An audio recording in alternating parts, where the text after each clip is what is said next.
Chicago Sky played the Brazilian national team. We're going to get into it next.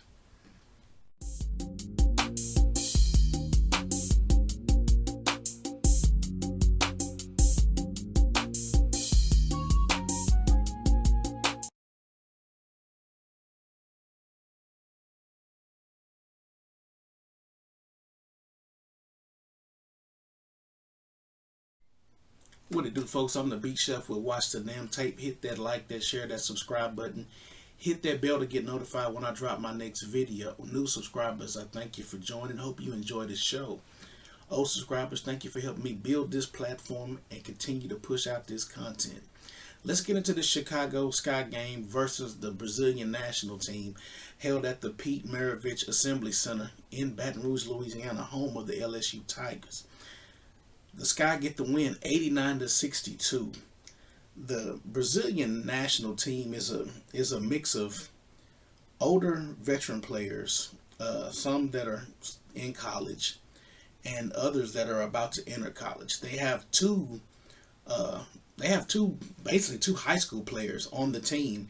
One's going to South Carolina to play for T.U.S.S.L.E. Another one's going to the University of Illinois. They had one player that just graduated from Fairfield University, so keep that in mind. That it's a mix. It's a fairly young squad. Tyler Marsh, head coach of the Chicago Sky, he spread the minutes out. He spread the minutes out pretty well. I mean, everybody got almost double digits in time. The main thing that I noticed during the game was he played the first and second units the entire first half, and I think that really was a shock to the broadcast team, because this, just like the earlier game, the game with the Wings and the Aces, it was a Notre Dame homecoming. This was a homecoming for Angel Reese and Hailey Van Lith, who played at LSU. You know, Angel Reese, of course, won a national title. Hailey had a one-year stop before she transferred for her senior year to TCU. And Carmela Cardoza is part of the Brazilian national team, but due to league rules, she couldn't play with the team. So it was a homecoming for all three of them. Carmela's getting to play with her compatriots, against her compatriots, I should say. And the way Marsh played his players, I mean, he played them like it was a regular game. And I know what he's trying to do. He's trying to get his roster together. Angel had a decent game. I wouldn't say it was a awesome game. Of course, she's a double-double machine. She's going to get a double-double. Easy. What I liked about Angel's game is that now she's just not staying in the paint. They've changed the rules up a little bit. They're enforcing, and they made sure that you noticed. They made sure to be a point of emphasis in the very first game of the Wings and the Aces to talk about the rules, the 3 second on defense and offense in the paint, and to not allow so much grabbing and touching. They want the game to be more free flowing. They want to kind of get it back to college, and it's going to be a transition period this year. You're going to probably see a lot of whistles in the WNBA for calls, because it even got chippy in this game. You know, Angel Reese is kind of a hot-tempered person, especially when it comes to getting fouled. She thinks she gets fouled in every play.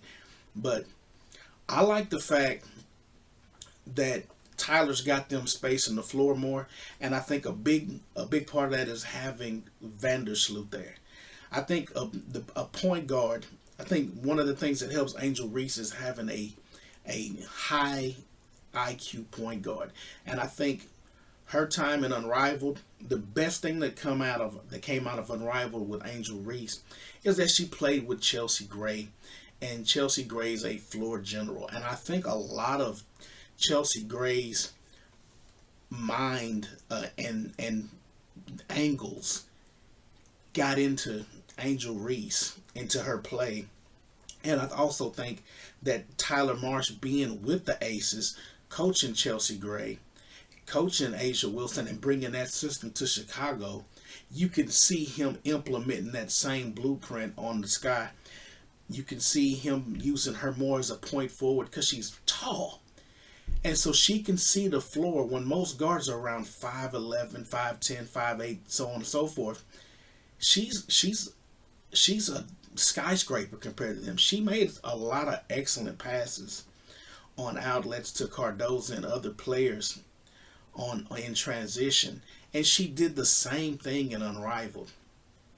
Her shot's still not there. She still has the funny shot. She did hit a nice shot at the top of the key that was very nice, but she was wide open. And I know the Brazilian scouting report said she can't shoot.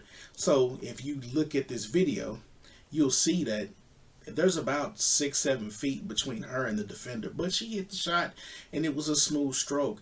Don't know how that's going to translate when you're playing stiffer competition, but until she can prove that she can hit that consistent outside jumper, they're going to give her that jumper. So it's imperative on Angel to improve on that aspect of the game. But take a look at that shot.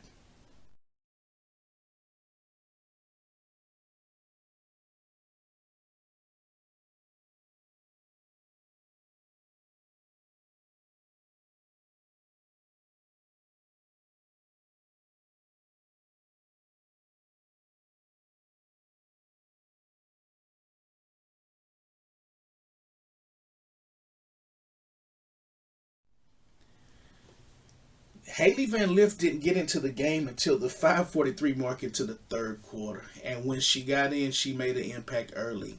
And this is what Hailey did.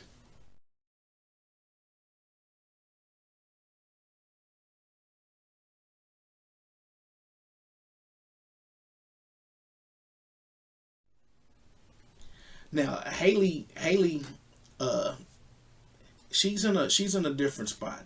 She's a scoring she she's a scoring guard. She's going to have to be a scoring point guard on this team. She's going to have to facilitate, so she's going to have to learn more of a point guard role, and she did well in this game. Here's Hailey's stats.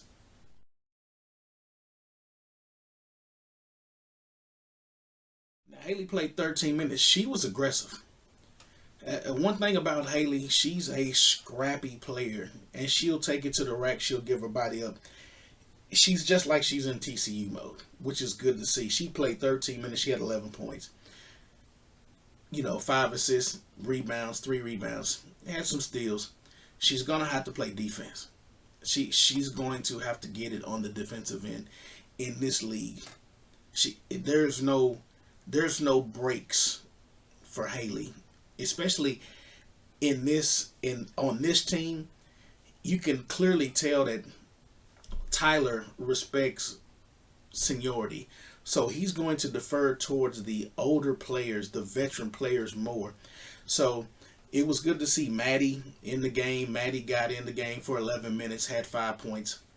Actually, she had 10 points, excuse me.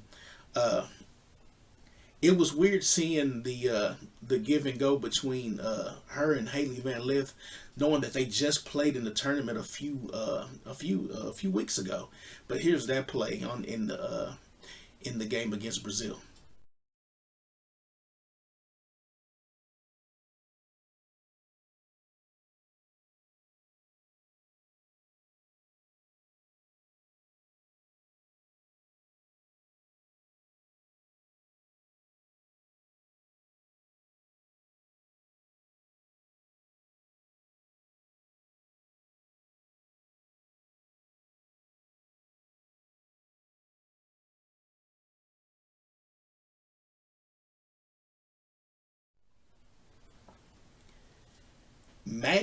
Maddie has an outside shot to make this team just because she's a big that can shoot from outside. And with this Chicago Sky team, they don't really have a lot of bigs that can shoot and stretch the floor.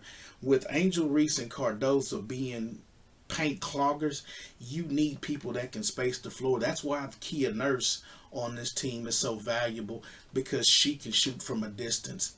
And then, like I said, they had Trinity Carter last year. She was their primary shooter, but now you got Ariel Atkins and you got Vandersloot who can both shoot.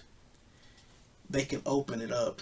And as long as Angel Reese can hit a consistent mid range, Chicago should have a decent season this season.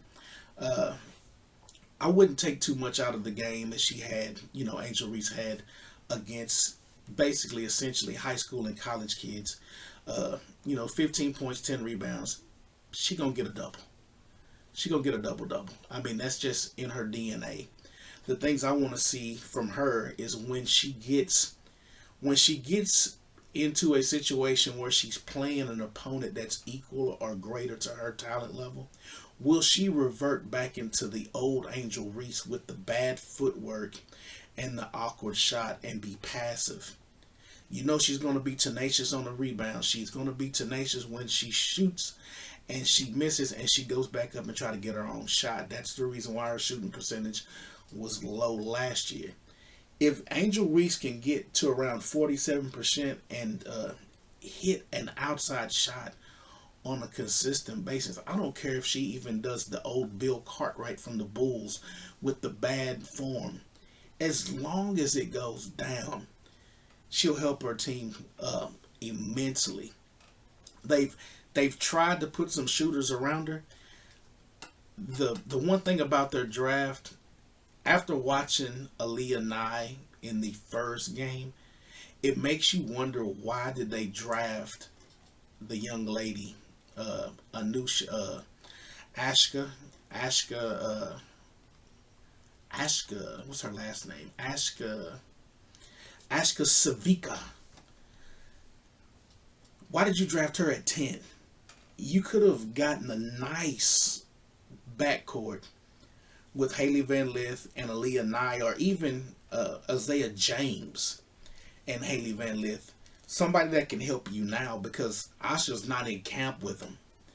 So it's really a future pick, and you just never know when she's going to come over, being a foreign player. But like I said, I think Nye is going to be one of those conversation pieces that you're going to hear about for years to come. Like, hey man, a lot of these teams passed on. This was a guard heavy draft.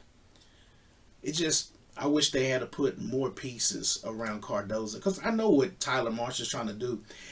He's got that blueprint. They got more size than the Aces. So as long as he can get Angel Reese like the bigs in Las Vegas were, and then surround her with shooters to open up the floor, they can do that same blueprint that the Aces had. Angel Reese is nowhere near on the talent level of Asia Wilson, but you still have to have those components in his system, what he's trying to implement. But you can see what he's trying to do in Chicago. The Brazilian team, they play Indiana. Indiana's liable to wipe the floor with this team. Just being honest.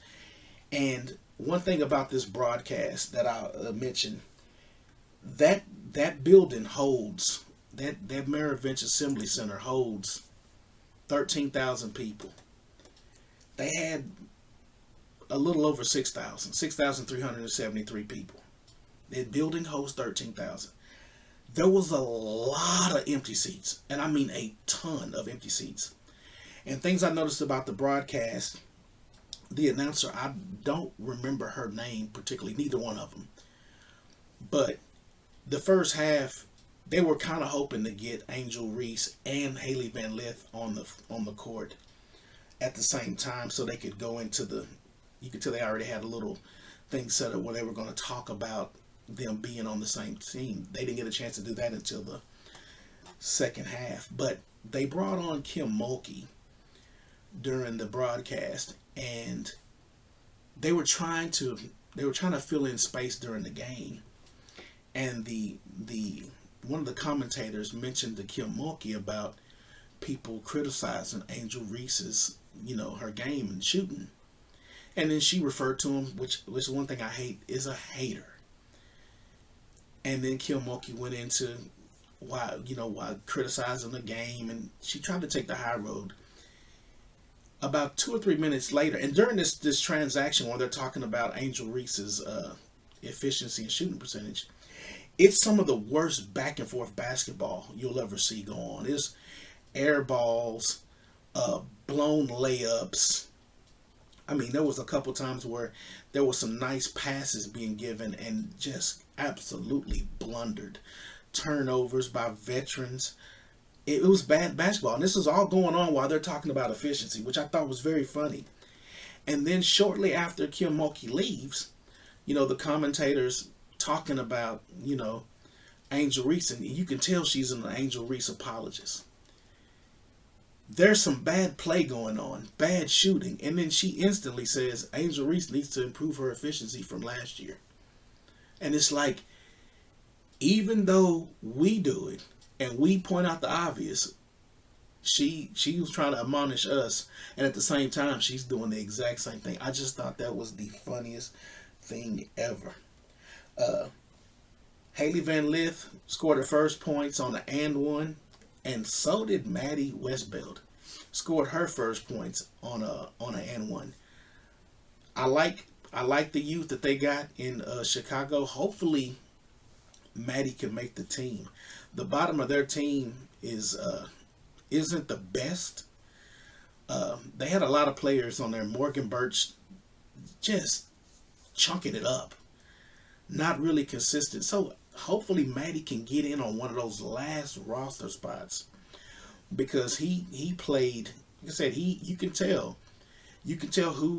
who's playing is who's staying. And Rachel Banham, he played her a bunch. Mariah Jefferson, he played her a bunch. Rebecca Allen, he played her a ton. And they played the bulk of the first half, so they were getting that. They were getting what you would get in the season.